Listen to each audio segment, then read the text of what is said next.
Lesson 14.7 is the last lesson in chapter 14, and it's all about the rest of the identities we're going to learn for this year. So go ahead and pause the video and copy down the double angle identities and the half angle identities. I have the list right here. We have double angle and half angle. Copy them into your reference sheet, and then we'll get started with the examples. The only note before we get started, so we're just going to use these as they are. I'm not going to read through them. Half angles we're going to use as they are. The plus or minus that's here with the half angles is different than what we've seen so far. All that is it depends on which quadrant you're dealing with. So whichever quadrant A over 2 is in, that'll determine whether sine, cosine, and tangent are positive or negative. And we'll see that in a second. So first, we're going to start with example 1. Cosine of 120, and we're going to use double angle identities to solve cosine of 120. So how could we use a double angle identity for cosine of 120? Well, 120 degrees is the same thing as 2 times 60 degrees. And we know the cosine of 60 degrees. So if we do 2 times 60, then we can use our cosine of 2 theta equals cosine squared theta minus sine theta. So if 120 is 2 theta, then theta has to be 60 degrees. So then we'll do, using our identity, cosine squared of 60 minus sine squared of 60. Well, what are cosine and sine of 60? Let's think about 60 degrees. Our triangle would be root 3 would be across, 1 and 2, and nothing would be negative. So cosine of 60 is going to, and we have to square it, cosine of 60 is going to be 1 over 2, and we're going to square that. And then sine of 60 is going to be root 3 over 2, and we're going to square that. So then we'll have 1/4 minus 3 over 4. So you should get negative 2/4, which is the same thing as negative 1/2, and that would be your answer. Example 2 says to verify cosine 2 theta equals 1 minus tangent squared theta over 1 plus tangent squared theta. For this one, we normally start with the left side when we're verifying, but we're actually going to start with the right side on this one. It's a little bit more complicated to try it with the left side. So we're going to start with 1 minus tangent squared theta over 1 plus tangent squared theta. Okay, first step, we have an identity for one of these things. Look in your reference sheet and see what we have an identity for. You should see that 1 plus tangent squared theta is the same thing as secant squared. So we'll have 1 minus tangent squared theta over secant squared theta.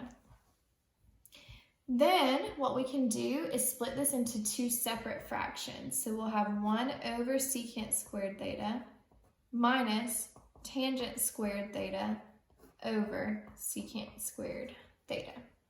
So what I did is I just moved the denominator under each part of the numerator. I could separate that into 2 separate fractions with the same denominator.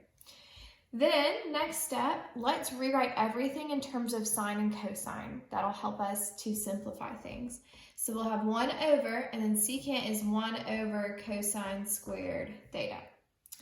Tangent squared is going to be sine squared over cosine squared. And then secant again is 1 over cosine squared theta. Now, the denominator of the numerator and the denominator of the denominator are both cosine squared theta, so that actually can cancel out.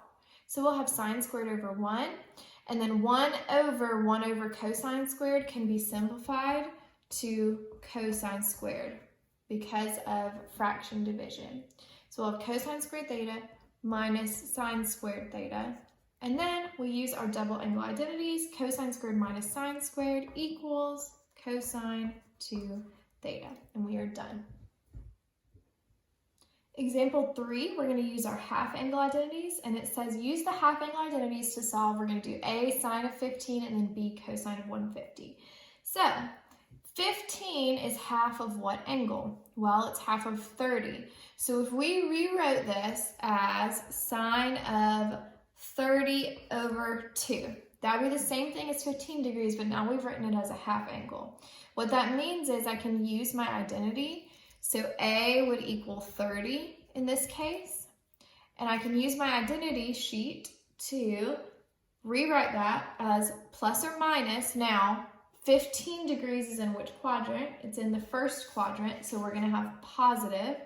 So it'll be positive, and then the identity is 1 minus cosine of A, which is 30 degrees, over 2. And the 2 is inside the square root. I didn't draw that very well.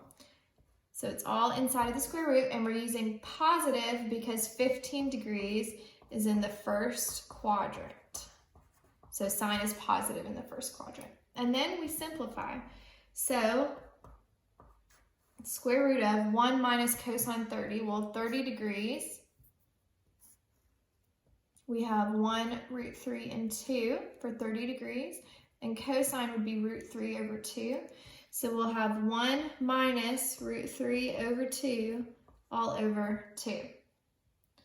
Then what we can do is multiply everything by 2 to get rid of that denominator. So we'll have 2 minus root 3 over 2, and that's as simple as we can get it. So this would be our answer right here. I know it looks complicated, but we'd rather have that than a decimal because it's more exact. Then our last one is cosine of 150 degrees. We're going to rewrite that as a half angle.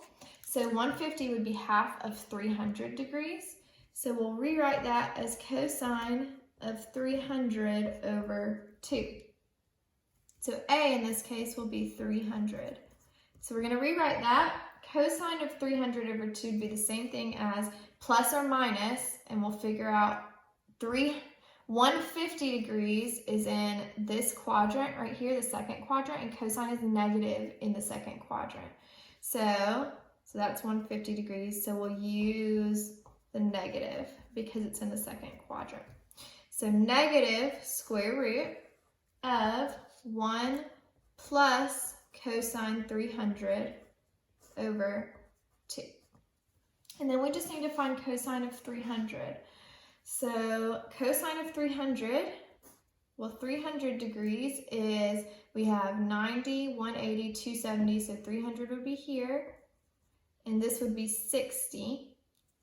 And so my triangle would be negative root 3 right here, positive 1, and then 2.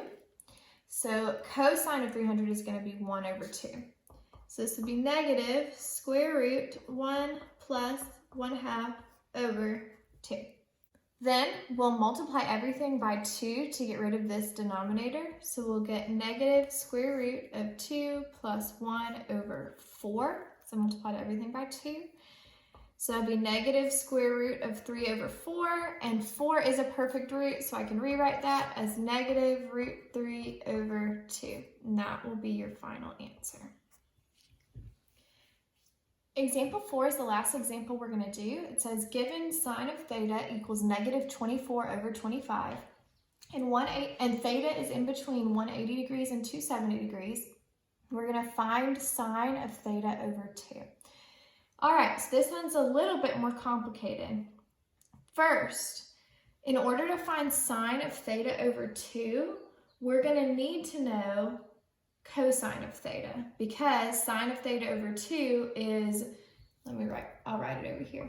Sine of theta over 2, our identity says it's plus or minus square root of 1 minus cosine A over 2.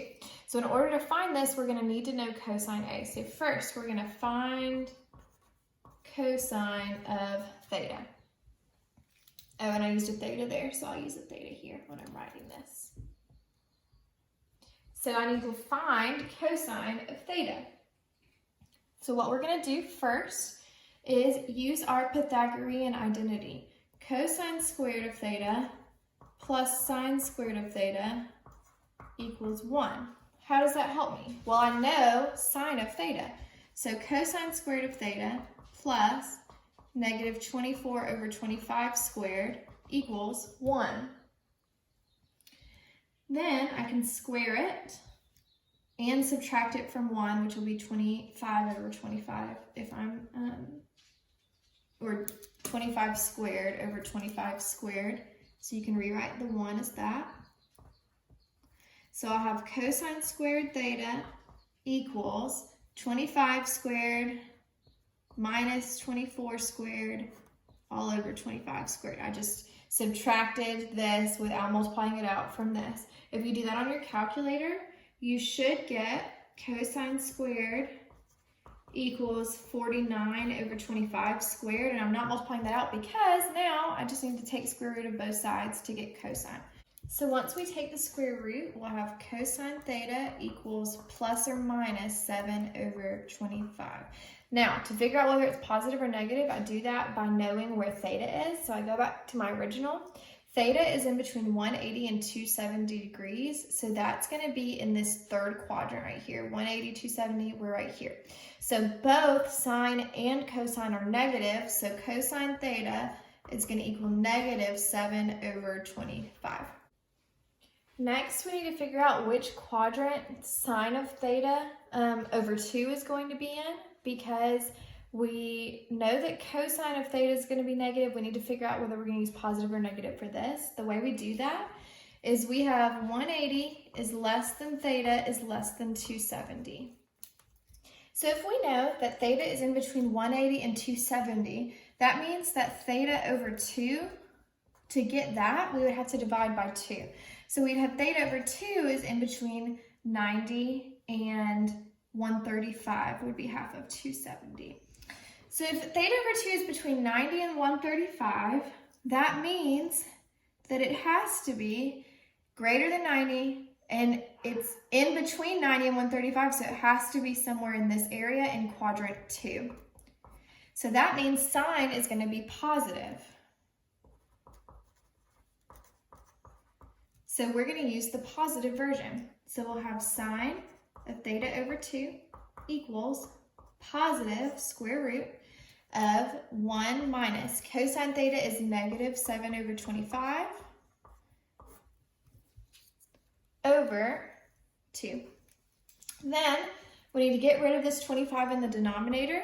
So that'd be square root of 25 plus 7 over 50, which will be square root of 32 over 50. Then we can simplify this fraction to 16 over 25. So we'll have square root of 16 over 25. And both of those are perfect roots, so we'll have 4 over 5 as our answer.